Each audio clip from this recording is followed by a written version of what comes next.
Let's go ahead and get things started. Hello, everybody. My name is Charles from Foxit. Thank you so much for joining and for coming out today. Uh, I'm really excited about today's webinar because it's not too often that we get a guest speaker, and I'm super excited about this one. So today we are going to be going into how AI is changing higher education. And our presenter today is Nick Mattar.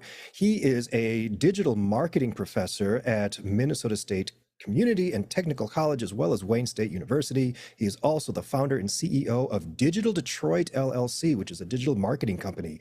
So when it comes to using technology, I definitely would consider him one of the experts. And I think you've tested out now about, 200 different AI applications to find out which ones work best in different environments. Yeah, I've slowed down a little bit. I'm probably at like 175, but well, we can 175? round All up. right. Yeah. All right. Well, that's still higher than my 7, so I'm going to say that's pretty impressive. Okay. Well, hi everybody. Thank you for the introduction there, Charles. So my name is Nick Mattar, as Charles said, and I have been really kind of living and breathing AI here for the past, I don't know, 8 months, maybe, pretty much since ChatGPT became not just a household name, but became really the place for anything new material online.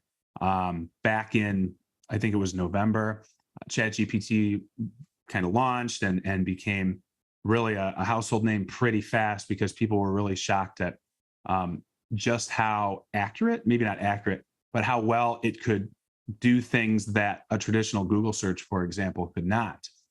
And it didn't take long for this technology to permeate the education space, both in K 12 and in higher education, which is what we look at here today.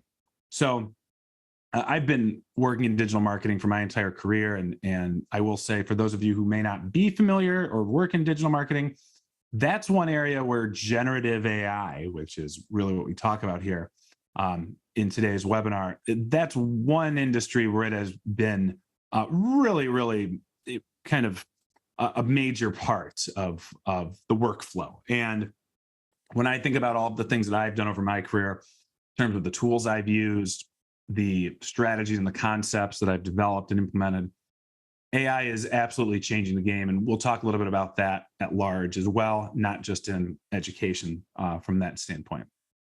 So let's start really with a brief history. A lot of you are familiar with this, but also it's surprising how quickly we forget these kinds of things, especially with the online world.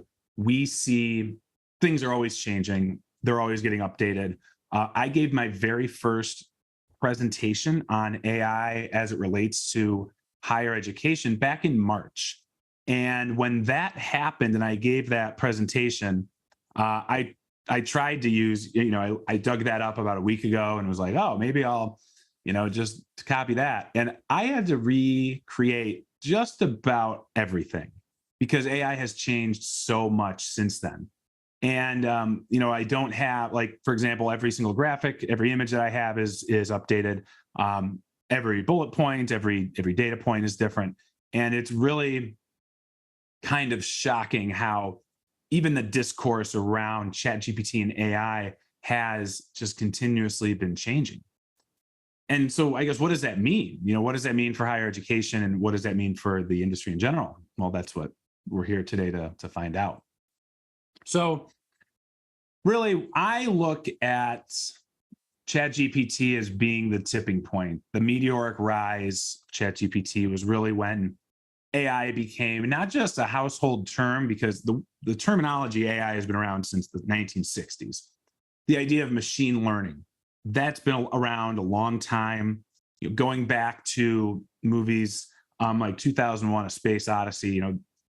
The idea of machines being able to replicate, duplicate, replace humans has all sorts of connotations and discussions around them. And when we think about ChatGPT specifically, I mean, this is a website where you could ask it anything, apparently, and it would spit out some sort of response, which at first we all thought was true, always going to be true. And you saw these viral videos coming out and people's experiences, word of mouth.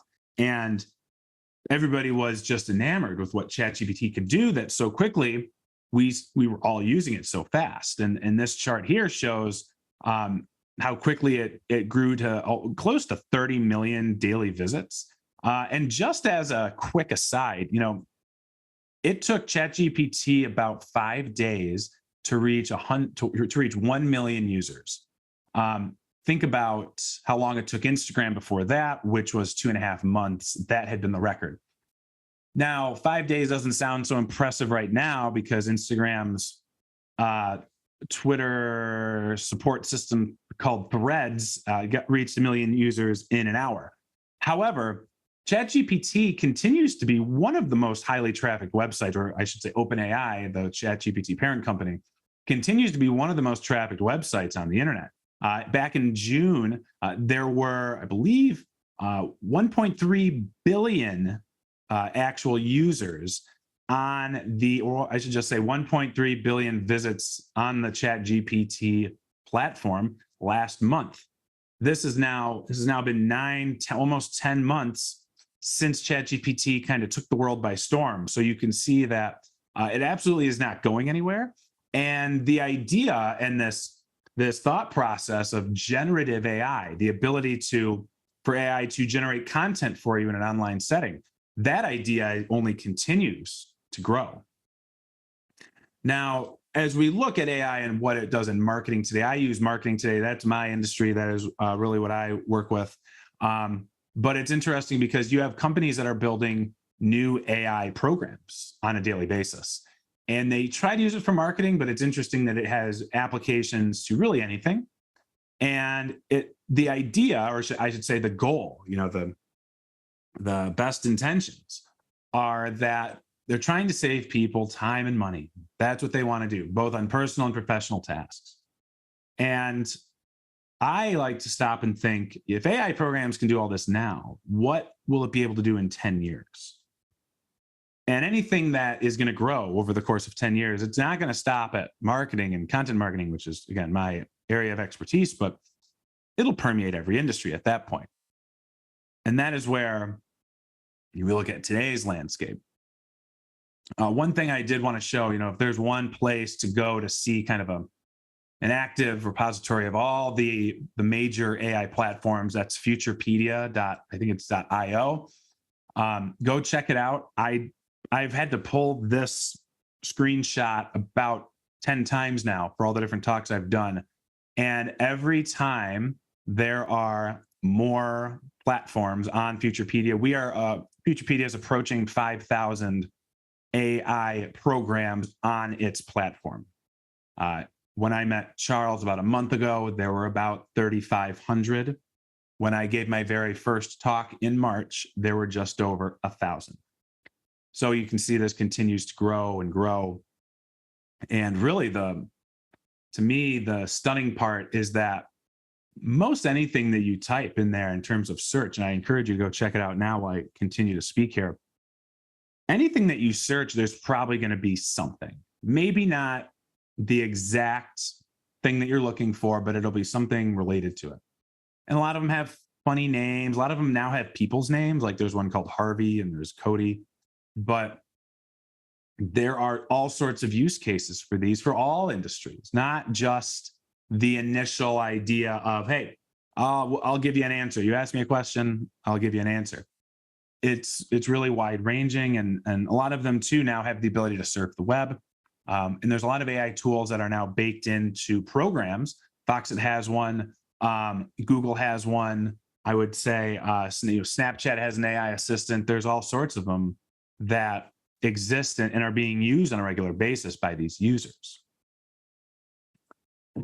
So let's talk about AI in the classroom for a quick moment here.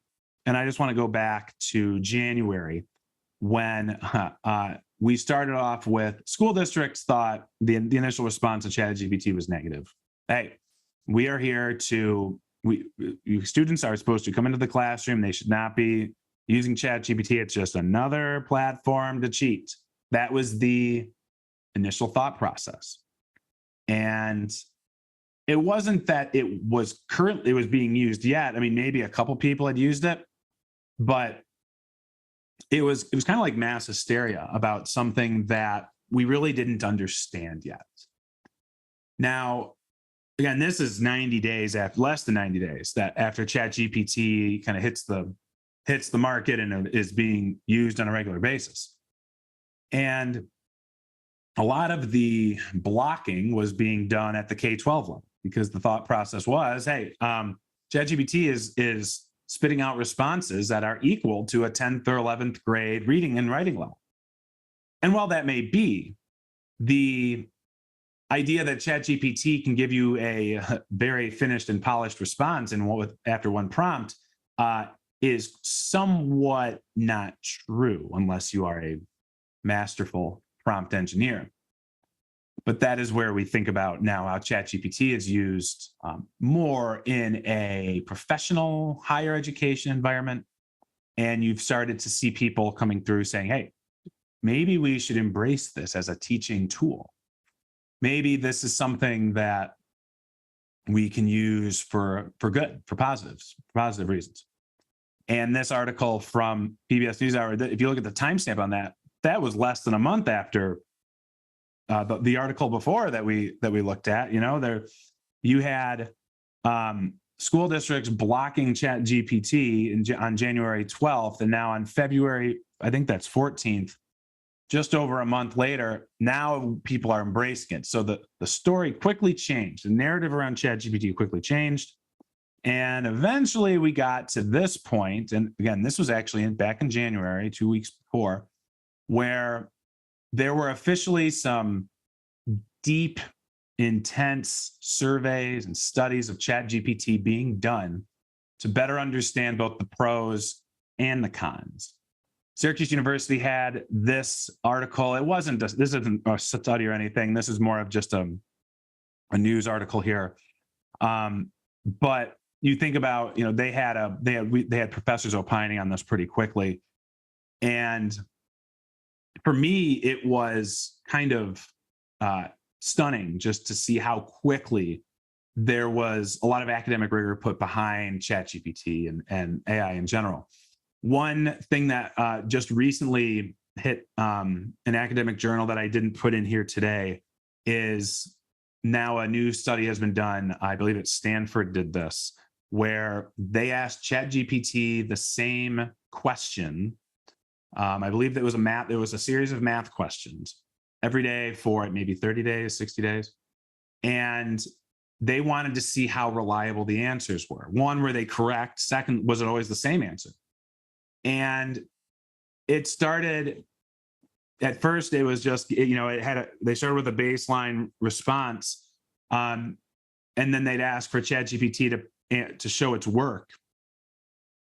And over the course of 30 days, again, I don't remember the length of this. Over the course of the experiment, not only did ChatGPT start getting it wrong, but ChatGPT now stopped showing its work. It wasn't showing how it got to the answer.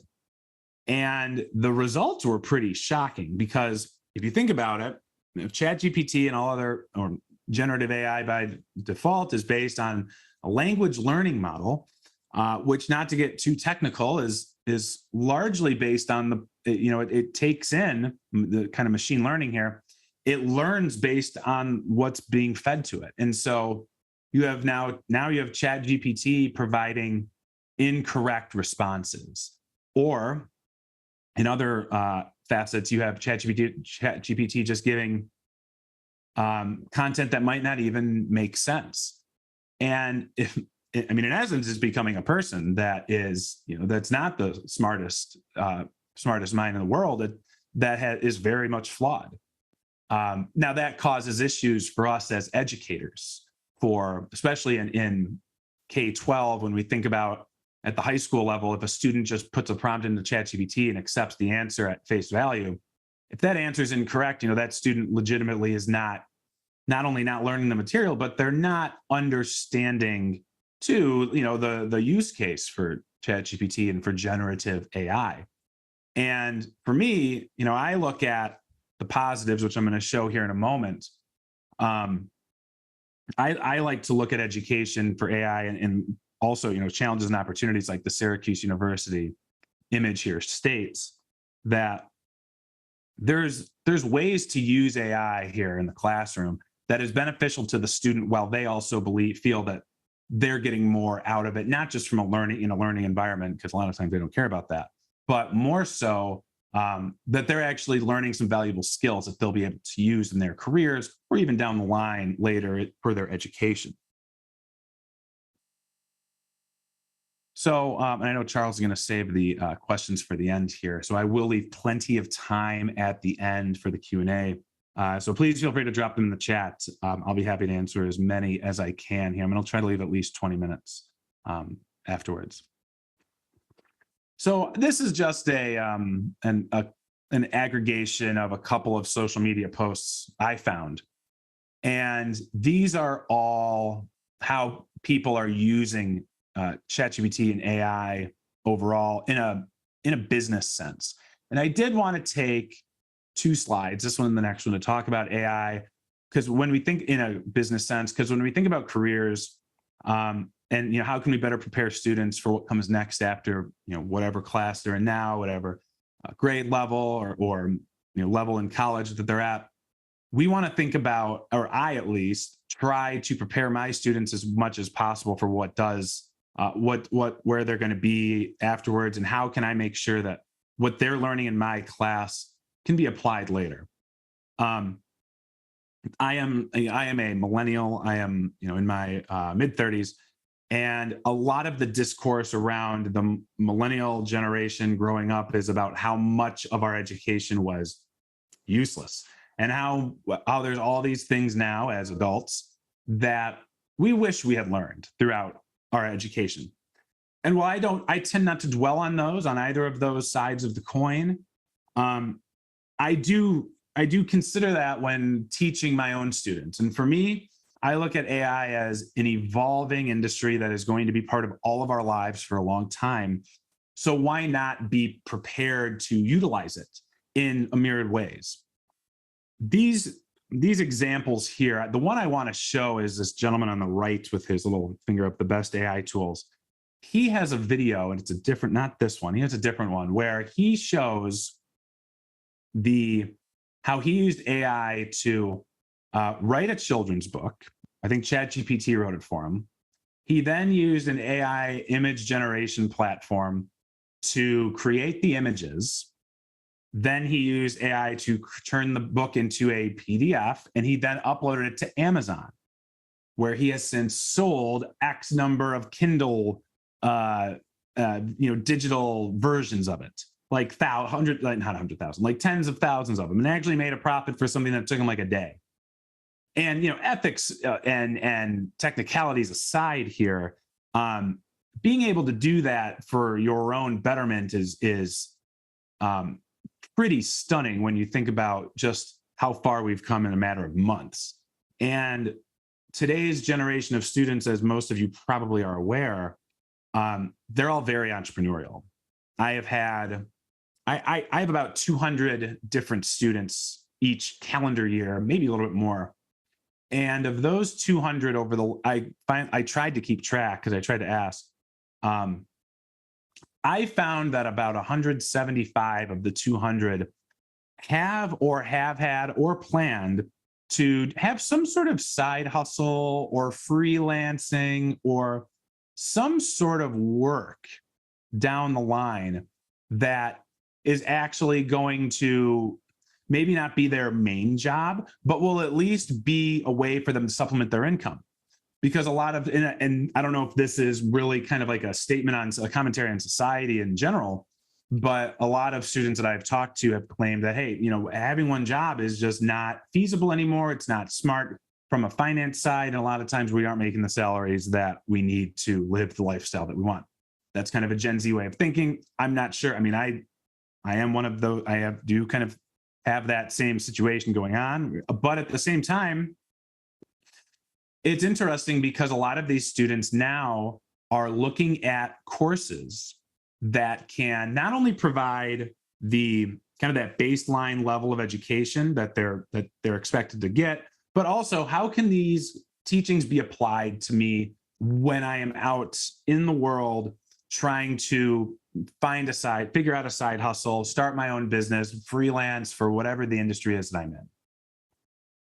And for me, I've tried really hard to lean into that, where I can provide students with resources and opportunities to use these tools, especially AI, to help them as professionals down the line, and maybe not, go to the extremes of this guy on the side here, and showing all sorts of crazy way, make get rich quick schemes, but at least help them save time, save some money, and use AI to do the things that they can't do. I use AI probably more for image generation than anything else, and for repurposing content, because that's stuff that I don't really have the skills for. And sure, I could figure out how to. I've designed infographics, for example. Like, I can do it, but it takes me like a day. It takes me a whole day to create one infographic. And if I can have AI help me out with just a couple of prompts as a professional, I'm going to do it. So, I mean, what does that mean from a workforce and teaching perspective? I also teach entrepreneurship classes, or I will be, and a lot of AI demonstrations that we see today, a lot of webinars are based on the entrepreneurial side, and you think about how AI has, I don't know if AI has been impacted, or if I don't know if AI has been impacted by social media, or if social media has been impacted by AI. But what I like to think about sometimes is, if my students are watching a video on TikTok or on Instagram or on YouTube about how to use these various AI tools, the ability for them to then use them in a real world scenario in class, to them, is going to be a little bit more exciting than the alternative, which would be to not. And so for me, I always try to get students invested, and maybe it's just me kind of being more, what's the word I'm looking for, hopeful, and me being really naive. But I try to get students to actively enjoy the courses that I teach, and it appears, based on the early returns, that actively integrating AI into my courses has really been a positive step in that direction. And now I'm going to kind of go through some of these examples. But first, before I do that, I do want to share a couple of my AI in the classroom tools that I have used myself to help my own workflows. I have a sample assignment that I just did about a month ago that I'll talk about after this. But I do want to just go through 3 examples of how I have actually used AI to help save me time. I thought these slides were at the end. So first, I like to talk about explainer videos. A quick story: back in 2017, I worked with a friend of mine who had a business, and he was trying to get it off the ground, and it was really hard to communicate this new business model that existed. And it was kind of a challenge where you couldn't just communicate it in a sentence. Value proposition was difficult to really get through because there were a lot of things coming in from the side. And he thought, if only there was a way that we could create a video. And so we were going to try to make it like an actual video with us. We thought, this isn't going to work. And then we thought, what about an explainer video? What about a quick animation? And well, he was able to do it, and it worked really well in helping to explain this business concept that he had. But it cost him about $1,000, and it took so many edits back and forth, review after review after review with the designer. But now we have AI that will do it for you. AI is not going to spit out a finished product for you in 2 minutes. It's going to take a couple of revisions. But if it's free, and it's something that you can do with minimal edits and updates over the course of maybe an hour, maybe 2 hours, you can have a different visual, more accessible way of teaching those really difficult to show concepts. I've used one explainer video myself over the past 6 months. I've only had time to really do one. But I got great feedback on it from students and from another couple of professors who saw it because I shared it with some others. And it's just interesting that, I'm in a position where I teach digital marketing. A lot of it is people are pretty familiar with. Students are pretty familiar with the topics. But when you come up with a little bit more difficult topic like search engine optimization, where people might know it at a surface level, but they don't understand the nuts and bolts that go into it. That is where an explainer video can come in and really show the visual hierarchies and the relationships between concepts and how they work. And being able to do that, again, for free or low cost, you can, there's a paid version of this. This is a program called Steve.ai. There are so many different ways that you can create these explainer videos in a pretty quick time. And yes, you do need to upload a script, but I think I wrote mine in about 25 minutes. You can get a 2-minute video and a new way to connect with students that previously I was just doing like this in a lecture video format. All of my classes are taught online. So I am in a situation where I get a student reaching out to me needing some additional help, and I can try to explain it to him or her or they over Zoom. Problem with that is that doesn't always do it, and that sometimes there does need to be the classic, let's go to the board and draw it out. The explainer videos help provide that additional level of support to students that I don't think was really I didn't think was going to be possible in an online education setting until very recently.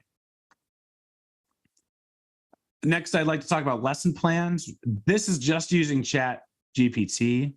I will say there are a lot of good ways to use ChatGPT, and I think this is one of the few where ChatGPT can actually give you more than just some topics and ideas. Lesson plans are really best for K through 12. I've tried to use it at a college level, but it's really hard. I mean, I already know what I'm going to do at that point. But you do need to be very specific in your prompts. There are prompt engineering. There are AI tools that will give you prompts for ChatGPT. I don't remember what they're called. There's one really good one that I had used a couple of times. You can just Google it. You'll be able to find it. But being able to use a lesson plan, from what I have seen and from the few individuals that I've talked to that teach at a high school level, are going to help. They say, ChatGPT is not going to give you everything. It's not going to spit out a finished product. And I subscribe to the idea that ChatGPT will never spit out the final finished product if you actually care about what it's giving you. If you actually care about the material, you're going to have to do something with it. Having said that, if ChatGPT can get you 75% of the way there, why wouldn't you do it? And I don't think ChatGPT is great for super, super, super niche topics where it might not be well versed in. But if you, as the educator, you already know all of the things that could go into the lesson plan. If ChatGPT gives you a nice, organized method of doing it, where you can see the organization and you can check it to make sure that ChatGPT isn't giving you false information, like we talked about before, then you are going to be in a better position to then fill in those blank spaces. Now, a lot of this is personal preference. And to be fair, this was not a scientific thing I did with lesson planning, to be perfectly honest. And I did get some pushback on that, on the creation of lesson plans. Some people were of the mind that, hey, lesson plans are meant to be individualized and they're meant to be based on the teacher, and that you should never automate lesson plans. But if it can help you in organizing your thoughts, that's about all that I would ever expect from ChatGPT today anyways. Give me the ideas, help me figure out some of the things that I might have missed. I can fact check you anyways on it. I know all this stuff. It shouldn't be an issue. That's the way that you can take it. And I am a big proponent of of using, lesson plans at all levels possible. I know that there's like some anti-lesson plan movements out there. Um, but hey, this just kind of speaks to the larger idea that AI, if nothing else, can help you manage your time, manage your thoughts, and manage the work that you are doing on a regular basis. Um, Finally, we have videos, subtitles, and translations. Um, Zoom does the subtitles. You probably see them now on the screen. YouTube is now going to be providing automated subtitles. That's lovely. The one thing that we're a little unsure about, though, are the idea of using translations. I personally have not encountered a course where most of my students speak one other language, but I know that there are a lot of places that do, and the need to be inclusive and accessible for all, to me, I think is important. And for me, there's a tool here. This is called Deep L, like the word deep and the letter L, which helps with translations. Like all the others, I don't expect this to be 100% accurate. I just put an example in here. I know a little bit of Spanish, so I knew that this would be correct. And yes, you're not going to be, and it could be hard for you to check yourself, right? I just wrote hello and welcome to the show. Hola, bienvenidos al programa. Like, that's pretty basic. Like, how are you supposed to know? How are you supposed to fact check it for 10 pages of stuff? In short, you can't. But if you are in a position where you're expected to provide something in another language for a subset of students, or maybe your student base is even largely proficient or fluent in another language other than English, this is a resource that you can consider. Again, I don't think this is the perfect solution, but I do think it helps. And I didn't put the other tool here that I wanted to talk about here. But if you think about the need for voiceovers, if you ever need voiceovers for a video, or you just want an audio file, that's one of the few areas where AI is really good at, where it can take a blog post, or if you have something that's typed out that you want in an audio form, you can do that too. Accessibility is the name of the game here on this slide, and it can be really time consuming doing it manually. It can also get really expensive. Translation services are extremely expensive these days. I worked on a website one time that needed to be translated completely into 5 languages before you could just do a Google Translate. It was a pretty hefty price tag. And as educators, we don't have much in the way of budgets, and so we're kind of forced to use what we can find that's affordable. I've used DeepL for a couple of translations, for a couple of blog posts and some social media posts, and it's worked fine. I haven't had people double checking my work. So, call it what you will, but it can be kind of it's a good option that you can consider. And I'm not going to go too far into the ethics and biases, but I did want to address it. AI it might be a machine. And yes, ChatGPT is starting to look and starting to sound and type and act like a human, but it's still created by humans. And that means that the biases that are intrinsically exist in the creators are going to be coming through in ChatGPT and in these other platforms. As a result, there is definitely some things missing. There is some inherent biases happening in terms of the answers that ChatGPT will give out. And I will say ChatGPT has come a long way in this area over the past 8 months.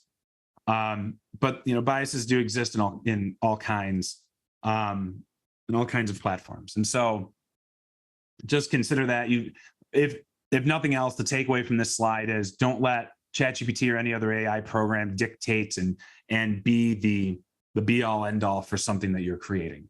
It's important that you can try to eliminate as many of those as possible when it comes time to publish the content that you're doing.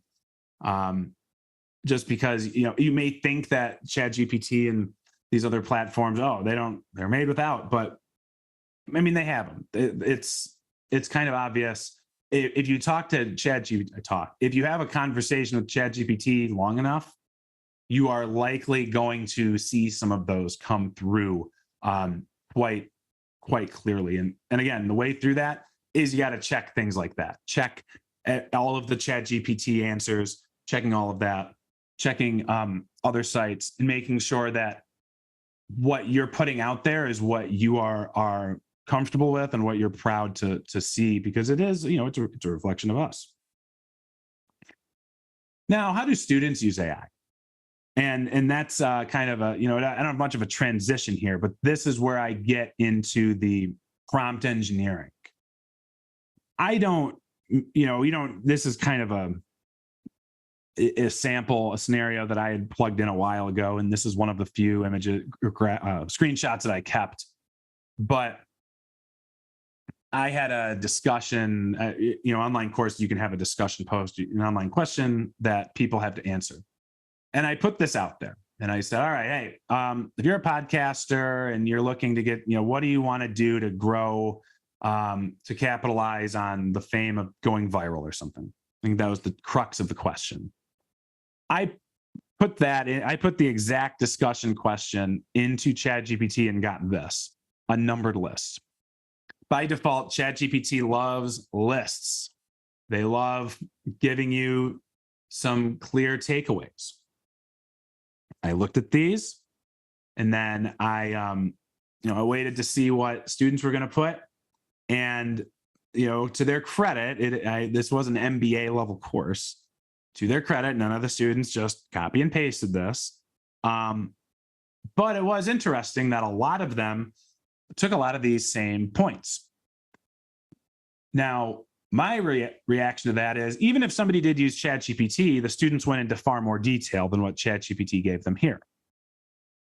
Additionally, if they did use ChatGPT to give them a final answer, they were going to need to go a lot deeper into the prompts. They were going to need to have a much lengthier, more intense conversation with ChatGPT to get what ended up being their answer.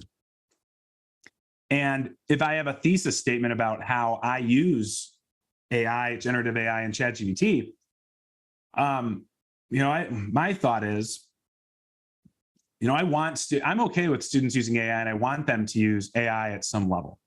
For me, if they are assuming that if we can work under the assumption that students actually care about their responses and the answers that they put forth. So again, this is higher education, not grade school. They're not going to want to submit the first prompt, the first response that ChatGPT gives them. They're going to need some fine tuning. As a result, they're going to need to have some prompt back and forth, some answers back. They need to, update this to do this, add that, and this, that, and the other. As a result, you have students that are learning how to use ChatGPT and how to engineer prompts. That's one of the most important skills that you can have as I should say, going into a career where you could use AI. Additionally, they're learning the material. I mean, the fact that they're not happy with the initial result and that they're going to need to go back and forth, to me shows they're understanding and learning the material just fine. Just because they aren't typing out the answer, I mean, they're still looking at this and thinking, okay, no, I can't have this. No, this is missing a couple of points. And, it puts them in a position where they're essentially learning. It's kind of like they say, the teacher always learns more than the student. It's kind of like suddenly they're the teacher teaching the student, which is ChatGPT. And, I like that. And again, I'm sure this could go the wrong way. I'm sure it could, it may sound naive. I have had good experiences with it so far. And it's just kind of interesting to see, to put my own assignments into ChatGPT and see what it spits out, and then compare them to what students are saying. And that's where we come to the sample assignment. And this is really, I'm down to my last couple of slides here. I ran this assignment for the first time about a month ago, and a little over a month ago, mid-June. And what I did, and I told students up front, I said, hey, there's going to be an assignment where you're going to be expected to use AI, probably ChatGPT. If that's the one that you want to use, you can use another one if you want. Copy AI or Jasper or whatever. And I did this. I asked students to use an AI tool of their choice. And essentially, the two rules were AI had to spit out your final submission, or you needed to show what AI's final submission was and then how it compared to yours, like the student. And the other side was that students had to turn in the line of prompts that ChatGPT would give them and what they asked. So the prompt response, and it was very eye-opening to see what students were turning in. Again, this is a master's level class. This is not an undergrad course. This is not a high school course. But if you're in this situation, you can do this. This is a social media class. So the assignment was it revolved around strategy with YouTube and how with video on social media. And it was interesting because first off, the students' actual responses were what I expected. They were all kind of, nothing was out of the ordinary. There were 25 students. It was a pretty, normally graded assignment. Everybody did it, a good number of A's, some B's, 1 or 2 C's. But the AI responses were even more eye-opening in that all but 2 or 3 students took ChatGPT's final response. It's like they got to a certain point where they're just like, forget it, I'm just going to do this myself. And then they took and they made changes and submitted something separate. And to me, it showed that, I didn't give them any how to engineer prompts or anything up front. But to me, it showed that these students didn't actually they weren't really familiar with prompt engineering and how to get ChatGPT to give them the answers that they wanted. And even those who I thought, there were a couple where the prompts, there was a wide range of prompts. One prompt started with exactly what my assignment asked them to do. Others kind of set the stage, and it's like, hey, you are, you're an MBA level student.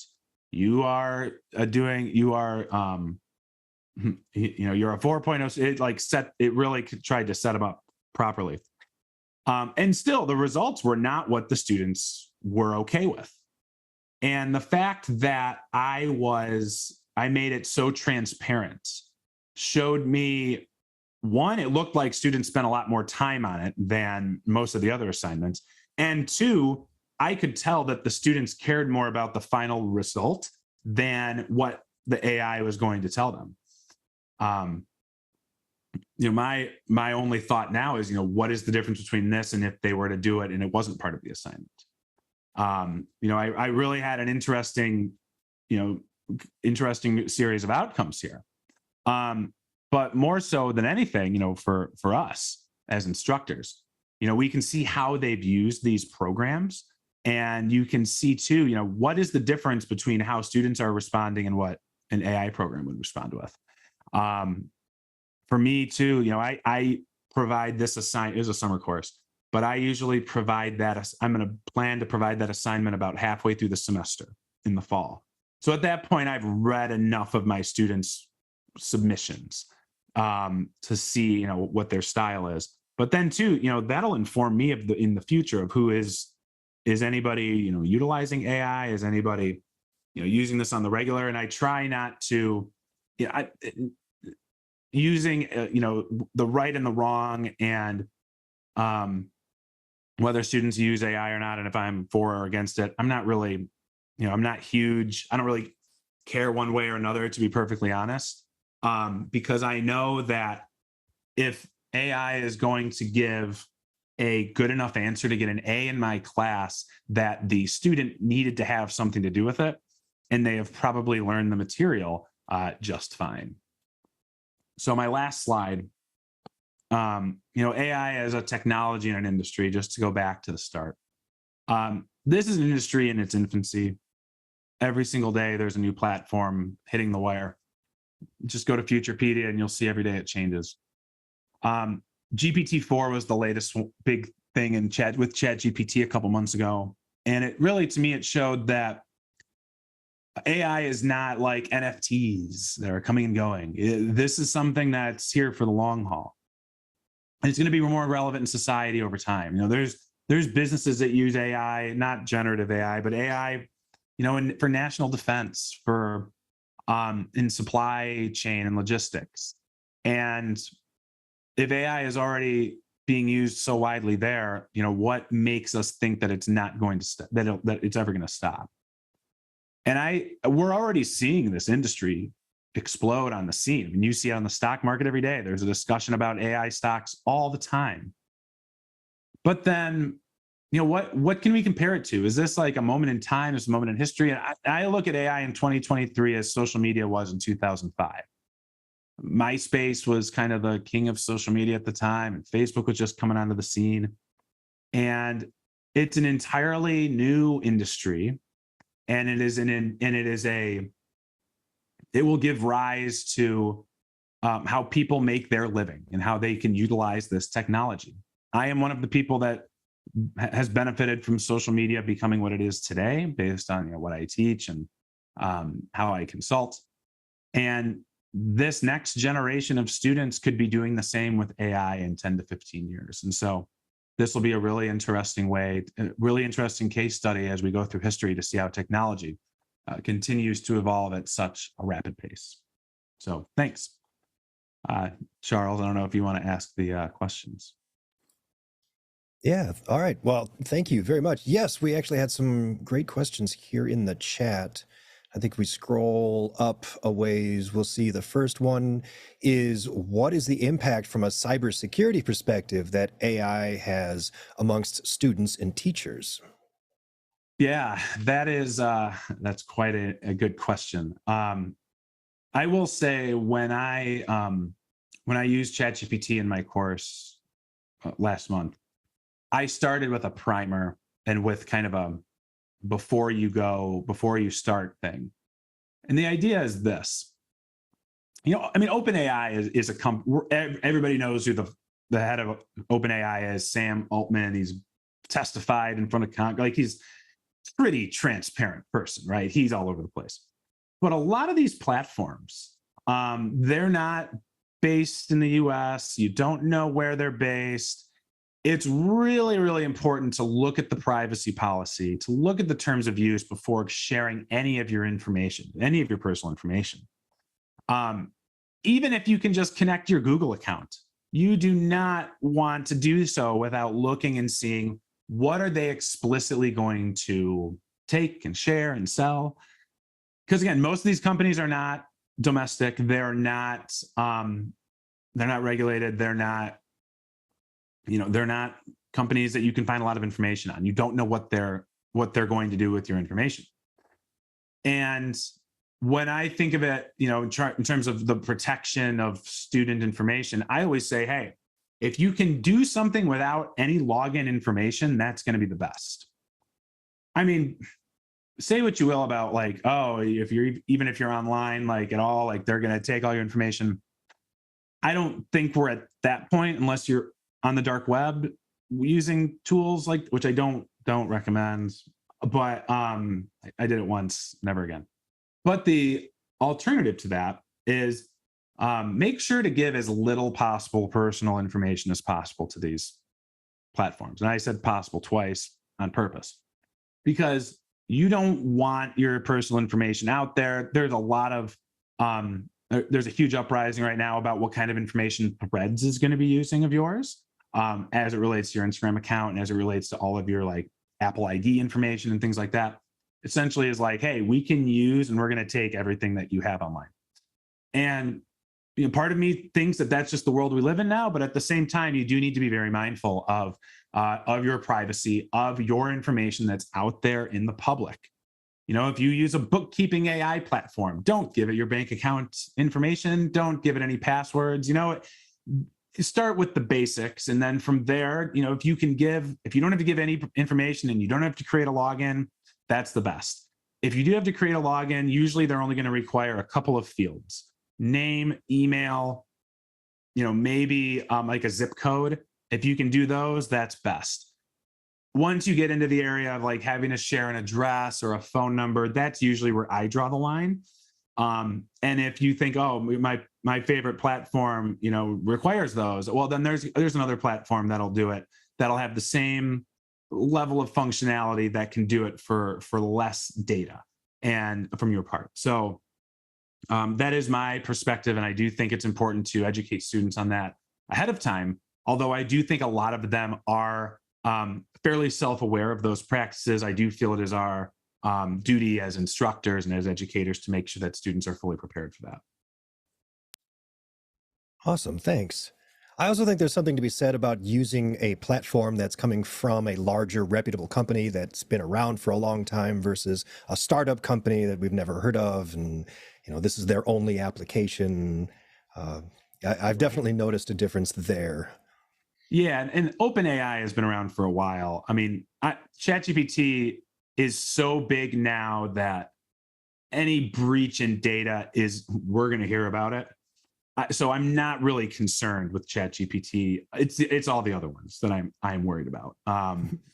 There's some other good ones that are really large, and I do, Futurepedia. If you start there, if you just go with their verified programs and ones that have a lot of reviews, it's kind of like Amazon, where it's like, I don't know if this is a reputable seller. Let's look at the online reviews, and you see a bunch of 5-star reviews. Okay, not so bad. I think that's where we're going to be going with AI here down the line, is making sure that they're peer reviewed in like a user sense. Because you're right, there's a lot of companies that just happen to spring up today and have a platform tomorrow. Those are not ones to be trusting with your data, for sure.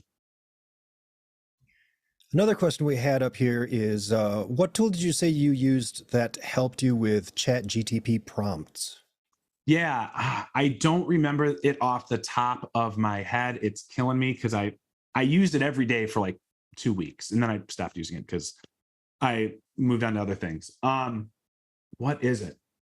You'll be able to find it online. It's been really popular. I get a couple of daily newsletters about AI and like its advances, and I found it through there. I will say it's fairly like, it gets you to a certain point in that like it becomes repetitive after a while, as does ChatGPT. The responses that ChatGPT gives you, they look all the same after a little bit of time, but the thought process behind prompt engineering is that um, it's largely user submitted based. And so people have submitted the prompts that have worked really well for them on certain topics. The model will then alter it and then share the best elements that can be applied to your specific situation. A lot of these good ones start with setting the scene, like I mentioned before. Prompt engineering is it largely includes that, where you want ChatGPT to give you responses as if it is X individual. Who is that person? And if you give it the more data, the more information you give it about that person, the more refined that response is going to be, at least in how it is that they deliver the material. I have one more. This is more a comment, but I'd love to get your take on it. So we have somebody in the chat who says that they work with student teachers, and they're very unsure about training them to use AI in planning their lessons, because it feels like relying on AI may lead to poorer lessons for children if the teachers don't take the response from ChatGPT and individualize the lesson for their own class. Yeah, well, to me, the keyword there, I think, is children. I would not use ChatGPT anything below like a 10th or 11th grade level.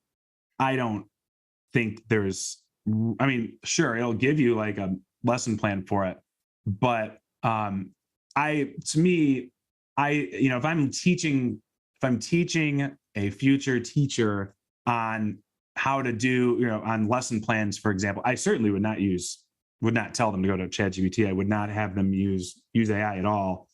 I look at that more as the experienced teacher that has been writing lesson plans for years. And you get to a point, we all run into a point in the day. For me, it's usually right about now, about 3 o'clock, where I'm done with the creativity for a while. I need to take a break.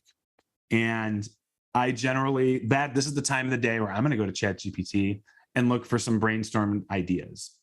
And for that's how I've kind of applied it in this sense. Where, yeah, you're right. I would not want to be teaching these new teachers this.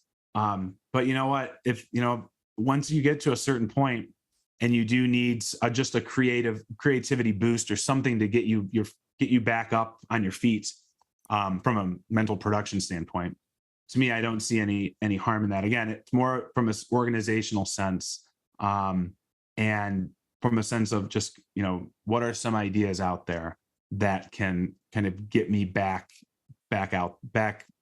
active and doing what I do. Awesome. Well, we've got about maybe 1 or 2 more minutes. Does anybody else have anything they'd like to add or anything they'd like to ask? You can go ahead and put that in the chat now. I have included some contact information for Nick. It's up above in the links. You can reach him on LinkedIn, on Twitter, and I've made a link to your YouTube channel as well. So these are ways that you can find him. And I'll probably have additional contact information when I send out the email next week. I will also include a link to this video so you can watch this again, or you can share it with your colleagues, or just share it. Share it with anybody. Share it with everybody.